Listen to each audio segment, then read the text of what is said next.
ઉત્તરાયણને મહિનાથી પણ ઓછો સમય બાકી છે, ત્યારે પતંગ રસિયાઓ માટે હવામાન નિષ્ણાંતે મહત્વની આગાહી કરી. ઉત્તરાયણ આસપાસના વાતાવરણમાં પલટો આવશે, આ આગાહી કરી છે અંબાલાલ પટેલે. 14-15 જાન્યુઆરીએ વાદળછાયું વાતાવરણ રહેવાની પણ અંબાલાલે આગાહી કરી.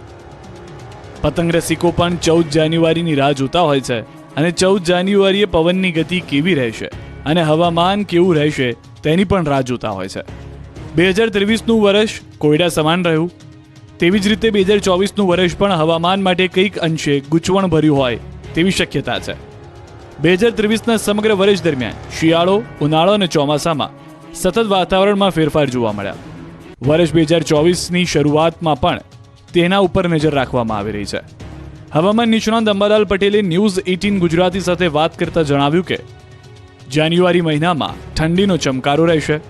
5 અને 6 જાન્યુઆરીમાં વાદળછાયું વાતાવરણ રહેશે. 10 થી 13 જાન્યુઆરીના રાજ્યના હવામાનમાં પલટો આવશે. જો કે 11 જાન્યુઆરીમાં રાજ્યમાં ઠંડીનો ચમકારો વધશે.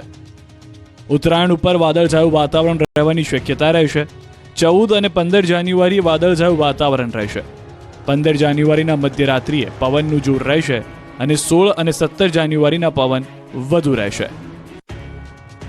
વેસ્ટ ઇન્ડિઝમાં જે પછી આવ્યા કરશે, જાન્યુઆરીમાં મારે વેસ્ટ ઇન્ડિઝમાં આવશે. ઉત્તરાયણ આસપાસ પણ થોડોક હવામાનમાં પલટો થઈ શકે છે. દેવા માફી માટે અનોખી યાત્રા યોજાય. બનાસકાંઠાના ધાણા ગામથી 20 કિલોમીટર લાંબી જનજાગૃતિ પદયાત્રા યોજાય. ખેડૂતો, મધ્યમ વર્ગ અને ગરીબોનું દેવું માફ થવું જોઈએ એવી માંગ સાથે બનાસકાંઠાના ઘાણાથી ગેલા હનુમાન સુધીની પદયાત્રા યોજાઈ. 20 કિલોમીટર લાંબી આ પદયાત્રામાં નિઃશુલ્ક કર્જ મુક્તિ અભિયાનના સભ્યો જોડાયા. આ તમામ સભ્યોએ સૂત્રોચ્ચાર સાથે માંગ કરી કે દેવા તળે દબાયેલા લાખો લોકો આપઘાત કરી રહ્યા છે. એવામાં સરકાર જો ઉદ્યોગપતિઓના દેવા માફ કરી શકે તો આવા નિસહાય લોકોના દેવા શા માટે માફ ન કરી શકે? આ અભિયાન થકી સામાન્ય નાગરિકોને પણ આગળ આવવા અપીલ કરવામાં આવી. અભિયાનના સભ્યોએ કહ્યું કે અમારો ઉદ્દેશ દેવાના વમણમાં ફસાયેલા લોકોની જિંદગી બચાવવાનો છે. ખેડૂતો હોય, સામાન્ય નાગરિકો કે વેપારી હોય કે પછી મધ્યમ વર્ગનો કોઈ વ્યક્તિ હોય, જો લોન લીધા બાદ ભરપાઈ ન કરી શકે તો તેની પાસેથી અમાનવીય રીતે રિકવરી કરવામાં આવે છે, જેનો આ અભિયાનમાં વિરોધ કરાયો. તેમણે દાવો કર્યો કે છેલ્લા 17 મહિનામાં આ અભિયાન થકી તેઓ હજારો લોકોના જીવ બચાવી ચૂક્યા છે. પુત્રને સાજો કરવા પિતાની આખરી માનતા રોડ પર આળોટતા વૈષ્ણોદેવી પહોંચશે. હાથ અને પગ દોરીથી બાંધી રસ્તા પર આળોટતો આ વ્યક્તિ પૂરું પાડી રહ્યો છે અપાર શ્રદ્ધાનું ઉત્તમ ઉદાહરણ. કપડાં ભલે ફાટી ગયા હોય પણ ભગવાન પર છે અતૂટ શ્રદ્ધા. આળોટતા આ વ્યક્તિ મહારાષ્ટ્રથી આવ્યા છે અને જઈ રહ્યા છે વૈષ્ણોદેવી. આ પિતાએ પુત્રના સફળ ઓપરેશનની માન્યતા પૂરી કરવા માટે મહારાષ્ટ્રથી વૈષ્ણોદેવીની દંડવત યાત્રા આરંભી છે. નવાઈની વાત એ છે કે પહેલી વાર નહીં પણ બીજી વાર મહારાષ્ટ્રના અમરાવતીના બાડનેરના રહેવાસી દેવીદાસ વૈષ્ણોદેવી આવી રીતે જ આળોટતા જવા માટે નીકળ્યા છે. આ પિતાએ પોતાના પુત્રના સફળ ઓપરેશનને લઈ આખરી માન્યતા માની. ડામરના રોડ પર ચપ્પલ વિના એક ડગલું માંડવું પણ અઘરું પડે ત્યાં આ પિતા આળોટતા ફાટેલા કપડે જઈ રહ્યા છે. મહારાષ્ટ્રમાં બડનેરા પોતાના ઘરેથી દેવીદાસ 4 મહિના પહેલા નીકળ્યા હતા. હજુ 10 મહિના જેટલો સમય તેમને વૈષ્ણોદેવી પહોંચતા લાગશે. તેઓ દરરોજ આ રીતે 10 કિલોમીટરનું અંતર કાપી રહ્યા છે. હાલ તેઓ પંચમહાલના ગોધરામાંથી પસાર થઈ રહ્યા છે. દેવીદાસનો પુત્ર બડનેરામાં પોતાના ઘરે ઉત્તરાયણ પર પતંગ ચગાવતો હતો. નજીકમાંથી પસાર થતા વીજવાયરના સંપર્કમાં આવી જતા ગંભીર રીતે દાઝી ગયો. તબીબોએ પુત્ર નહીં બચી શકે તેમ કહી દીધું હતું, પણ આ પિતાએ મનોમન પ્રાર્થના કરી અને માનતા માની કે જો માતા વૈષ્ણોદેવી તેમના પુત્રને સાજો કરી દેશે તો તેઓ આ રીતે આળોટતા એકવાર નહીં પણ 2 વાર પોતાના ઘરેથી માતા વૈષ્ણોદેવીના દરબારમાં પહોંચશે. પુત્ર સાજો થતા પુત્રને લઈ તેઓ એકવાર આ રીતે વૈષ્ણોદેવી જઈ આવ્યા છે. હવે બીજી વાર જઈ રહ્યા છે, પણ માતાજીની દયાથી તેમને રસ્તામાં કોઈ તકલીફ પડી નથી. ઉત્તર ગુજરાતની જેમ સૌરાષ્ટ્રના ખેડૂતો પણ હવે લઈ રહ્યા છે રવિ પાક. દ્વારકા પંથકમાં શિયાળુ પાકનું વાવેતર કરાયું. દ્વારકા જિલ્લામાં સિંચાઈ માટેની ઓછી વ્યવસ્થા હોય અહીંના ખેડૂતો દર વર્ષે ચોમાસું અને શિયાળુ પાક લેતા હોય છે. પરંતુ ચાલુ વર્ષે દ્વારકા જિલ્લામાં વરસાદ ઓછો થયો હોવાથી મોટાભાગના જળાશયોમાં પાણી તળિયે આવી ગયા છે. જિલ્લાના ધરતીપુત્રો પણ આ વખતે શિયાળુ પાક ઓછા પિયતમાં થાય તેવું વાવેતર કર્યું છે.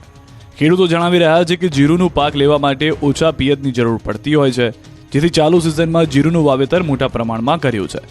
દેવભૂમિ દ્વારકા જિલ્લામાં આ વખતે ખાસ કરીને જીરું, ધાણા અને ઘઉંનું મોટા પાયે વાવેતર કરાયું છે. દ્વારકા જિલ્લામાં 4 તાલુકામાં મળીને કુલ 1,62,000 હેક્ટર એટલે કે જિલ્લાની ખેતીલાયક જમીનમાં 65.87% શિયાળુ પાકનું વાવેતર કરવામાં આવ્યું છે, જેમાં ભાણવડ તાલુકો, ખંભાળિયા, કલ્યાણપુર અને દ્વારકા તાલુકોનો સમાવેશ થાય છે. આ તમામ તાલુકાઓમાં આ વખતે ખેડૂતોએ જીરુનું વાવેતર વધુ કર્યું છે. હાલ ખેડૂતોને રવિ પાકથી સારું વળતર મળી રહે તેવી આશા સાથે મોટા પાયે વાવેતર કર્યું છે. મહેસાણા જિલ્લામાં કર્મનિષ્ઠ સરકારી કર્મચારીઓ રાત્રે પણ કામ કરતા દેખાયા. લોકોએ આ કર્મચારીઓની કામગીરીને આવકારી. એવા કિસ્સા વારંવાર સામે આવે છે કે જ્યાં સરકારી કર્મચારીઓ દિવસે પણ કામગીરી કરવામાં ઉદાસીન હોય, પરંતુ મહેસાણામાં દિવસે તો ઠીક છે, પરંતુ રાત્રે પણ સરકારી કર્મચારીઓ સતત કામગીરી કરતા દેખાયા. આરોગ્ય કર્મીઓ દ્વારા રાત્રે પણ કામગીરી શરૂ કરવામાં આવી અને આ કાર્ય તેઓ હોંશે હોંશે કરી રહ્યા છે. મહેસાણા જિલ્લાના વિસનગર, ઊંઝા તાલુકા સહિતના વિસ્તારોમાં સરકારી યોજના PMJAY કાર્ડની કામગીરી બાકી રહી હતી અને આ કામગીરી પૂર્ણ કરવા હાલમાં રાત્રિ દરમિયાન પણ કર્મચારીઓ કાર્યરત દેખાયા.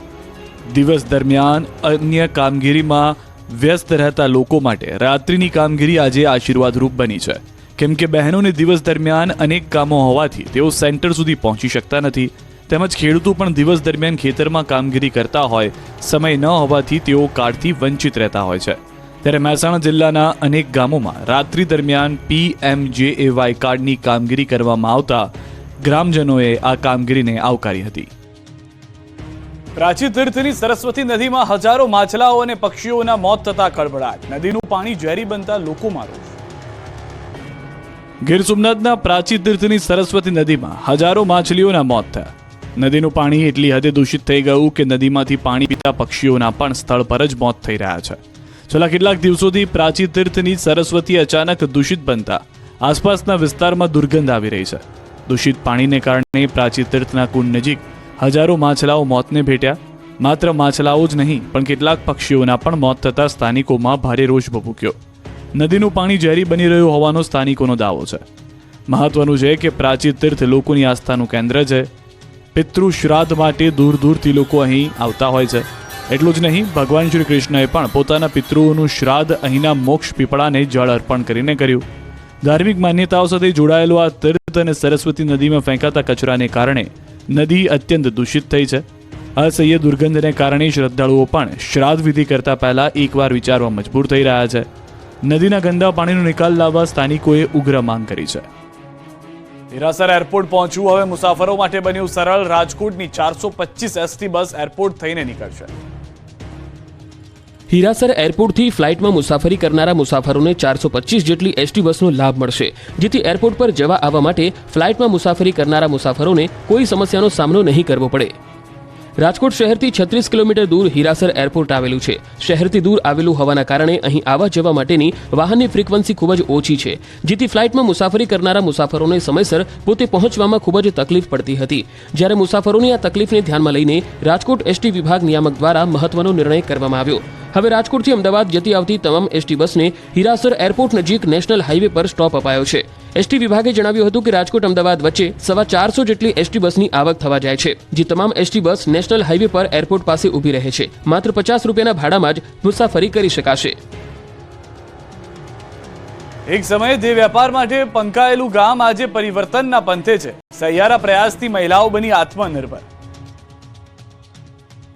થરાદ તાલુકાનું વાડિયા ગામ તેની પરંપરાગત ઓળખ મિટાવી સમાજની મુખ્ય ધારામાં મક્કમતાથી આગળ વધી પોતાની નવી ઓળખ ઊભી કરવા તરફ વધી રહ્યું છે. આત્મસન્માનની દિશામાં ઉઠેલા આ કદમોને બનાસકાંઠા જિલ્લા વહીવટી તંત્રની ટીમ બનાસકાંઠાનો સંપૂર્ણ સાથ સહકાર પણ મળ્યો છે. કેન્દ્ર અને રાજ્ય સરકારની વિવિધ યોજનાઓના અમલીકરણથી વાડિયા ગામની વાસ્તવિકતામાં ધરમૂળથી પરિવર્તનની શરૂઆત થઈ છે. આવા જ એક પ્રયાસમાં બનાસકાંઠાના કલેક્ટર, TDO અને સામાજિક સંસ્થાને સફળતા મળી. વર્ષોથી દેહ વ્યાપારથી બદનામ વાડિયા ગામની મહિલાઓ આજે પરિવર્તનની રાહે આગળ વધી રહી છે. TDO અને સામાજિક સંસ્થાના પ્રયાસથી મહિલાઓએ દેહ વ્યાપાર નહીં કરી અગરબત્તી બનાવી રોજગારી મેળવવાનું નક્કી કર્યું છે. સખી મંડળ અને સામાજિક સંસ્થાના પ્રયાસથી મહિલાઓએ અગરબત્તી બનાવવાની તાલીમ મેળવી છે. પોતાની બનાવેલી પ્રથમ અગરબત્તી માં અંબાના ચરણોમાં સમર્પિત કરી મહિલાઓએ દેહ વ્યાપાર બંધ કરવાના સંકલ્પ સાથે નવું જીવન શરૂ કર્યું છે. રોજીરોટી માટે દેહ વ્યાપાર કરવા મજબૂર મહિલાઓ હવે સ્વમાનભેર જીવન જીવવાની રાહે આગળ આવી છે. મહિલાઓએ ગામના નામ સાથે જોડાયેલો કલંકિત શબ્દ દૂર કરવાનો નિર્ણય કર્યો. સાથે જ અહીંની તમામ મહિલાઓને દેહ વ્યાપારથી દૂર રાખવાનો પણ સંકલ્પ લીધો. આ ગામમાં દેહ વ્યાપાર બંધ કરાવવા ભૂતકાળમાં પણ અનેક પ્રયાસો કરાયા હતા, પરંતુ હવે આ પ્રયાસ રંગ લાવી રહ્યા છે. આહિરાણી મહારાસની તૈયારીઓ પૂરજોશમાં. દ્વારકામાં એક સપ્તાહ બાદ 37,000 આહિરાણીઓનો મહારાસ યોજાશે. દ્વારકામાં એક સપ્તાહ બાદ 37,000 આહિરાણીઓનો મહારાસ યોજાશે. યાદવોના મહાસંમેલનની તૈયારીઓને આખરી ઓપ આપવામાં આવી રહ્યો છે. દ્વારકામાં આગામી 23-24 ડિસેમ્બરના રોજ ભગવાન શ્રી કૃષ્ણના પુત્રવધુ અને બાણાસુરના પુત્રી ઉષા રાસ રમ્યા હતા. તેમની સ્મૃતિ રૂપે અખિલ ભારતીય આહિરાણી મહારાસ સંગઠન દ્વારા મહારાસનું આયોજન કરાયું. મહારાસમાં શ્રી કૃષ્ણના યાદવ કુળના 37,000 આહિરાણીઓ ભાગ લેશે. મોટી સંખ્યામાં આહિરાણીઓ ગરબો રચી રાસ સ્વરૂપે ભગવાન દ્વારકાધીશના ચરણોમાં તેમનો અહોભાવ અર્પણ કરશે. અખિલ ભારતીય યાદવ સમાજ આયોજિત અને આહિરાણી મહિલા મંડળના ઉપક્રમે યોજાનાર મહારાસમાં જોડાવા વિશ્વભરમાંથી 37,000 જેટલા આહિરાણીઓ ઓનલાઈન રજીસ્ટ્રેશન કરાવી ચૂક્યા છે. આહિર સમાજના અગ્રણી વ્યવસ્થાપકો દ્વારા આ કાર્યક્રમની તૈયારીને આખરી ઓપ આપવામાં આવી રહ્યો છે. આ ઐતિહાસિક આયોજનમાં વિશ્વભરના આશરે 1.5 લાખ જેટલા આહિર યાદવો જોડાશે, જેમના રહેવા, ભોજન તેમજ પાર્કિંગ સહિતની સુવિધાઓ ઊભી કરવામાં આવશે. આ મેગા ઇવેન્ટમાં ભાગ લેનાર તમામ 37,000 આહિરાણીઓને અખિલ ભારતીય યાદવ સમાજ દ્વારા સ્મૃતિ રૂપે ગીતાજીનું પુસ્તક ભેટ અપાશે. શ્રી કૃષ્ણના સાનિધ્યમાં શ્રી કૃષ્ણ સંગ રાસ રમવાની આહિરાણીઓની ભાવના સાથે આ રાસને મહારાસ નામ અપાયું છે. ભારતભરના પવિત્ર તીર્થ સ્થાનોની યાત્રા પૂર્ણ કરી વાળીનાથ મહાદેવનું શિવલિંગ પહોંચ્યું પાલનપુર. 12 જ્યોતિર્લિંગ, 4 ધામ તેમજ ભારતભરના પવિત્ર તીર્થ સ્થાનોની યાત્રા નિર્વિઘ્ન પૂર્ણ થઈ. આ યાત્રા પૂર્ણ કરીને ભગવાન વાળીનાથ મહાદેવનું શિવલિંગ પાલનપુર પહોંચ્યું ત્યારે જાણે કે ઉત્સવ જેવું વાતાવરણ સર્જાયું. પાલનપુરમાં જાજરમાન શોભાયાત્રાનું આયોજન કરાયું. ભગવાનના શિવલિંગના સ્વાગત માટે હર્ષોલ્લાસ સાથે લોકો ઉમટી પડ્યા. શોભાયાત્રામાં રબારી સમાજના લોકો સહિત મોટી સંખ્યામાં લોકો જોડાયા. પાલનપુરના એગોલા રોડથી નીકળેલી શોભાયાત્રા શહેરના જાહેર માર્ગો પર પરિક્રમા કરી આગળ વધતા શહેરના જાહેર માર્ગો પર ભક્તિમય વાતાવરણ સર્જાયું. મહત્વનું છે કે રાજ્યના અન્ય વિસ્તારોમાં પણ શિવલિંગ યાત્રા ધામધૂમથી નીકળી હતી. કચ્છના સફેદ રણની રોનક વધતી જાય છે. પ્રવાસીઓનું તો મનપસંદ સ્થળ બની જતા સ્થાનિક ગામડાઓનો પણ વિકાસ થયો. સફેદ રણનું અર્થશાસ્ત્ર કચ્છ યુનિવર્સિટીના વિદ્યાર્થીઓ અને પ્રોફેસરોએ બહાર પાડ્યું ખાસ પુસ્તક. વિશ્વ પ્રસિદ્ધ કચ્છનું સફેદ રણ કે જે રણોત્સવને લીધે પ્રવાસીઓનું મનપસંદ સ્થળ બન્યું છે. રણોત્સવને કારણે આ વિસ્તારોનો સર્વાંગી વિકાસ થયો છે, લોકોનું જીવન ધોરણ બદલાયું છે અને તમામ જીવન જરૂરિયાતની સુવિધાઓ આજે અહીં વિકસી છે. જેને લઈને કચ્છ યુનિવર્સિટીના અર્થશાસ્ત્ર વિભાગના વિદ્યાર્થીઓ અને પ્રોફેસર દ્વારા ગ્રાઉન્ડ સ્તરે સર્વે કરીને સફેદ રણનું અર્થશાસ્ત્ર પુસ્તક બહાર પાડ્યું છે. આ પુસ્તકમાં અનેક મુદ્દાઓ આવરી લેવામાં આવ્યા, જેમાં મહત્વનું પાસું રૂરલ ડેવલપમેન્ટનું છે કે જેમાં ગ્રામીણ વિકાસને એક આંતરરાષ્ટ્રીય સ્તર સુધી કઈ રીતે લઈ જવું. આજની તારીખમાં ધોરડો એક નાનું ગામ છે કે જેને આજે આંતરરાષ્ટ્રીય કક્ષાનું ફલક મળ્યું છે. એ ફક્ત અને ફક્ત પ્રવાસન ઉદ્યોગને કારણે મળ્યું છે. વિદ્યાર્થીઓ દ્વારા ગામના ટોટલ 50 જેટલા ઘરનું સર્વે કરેલો છે અને દરેક ઘરમાં પ્રશ્નોત્તરી ભરાવવામાં આવી છે. આ સંશોધન દ્વારા એવું જાણવા મળ્યું છે કે ખરેખર રણોત્સવને કારણે આ એક નાના ગામનો જે વિકાસ થયો છે તે અવિશ્વસનીય છે.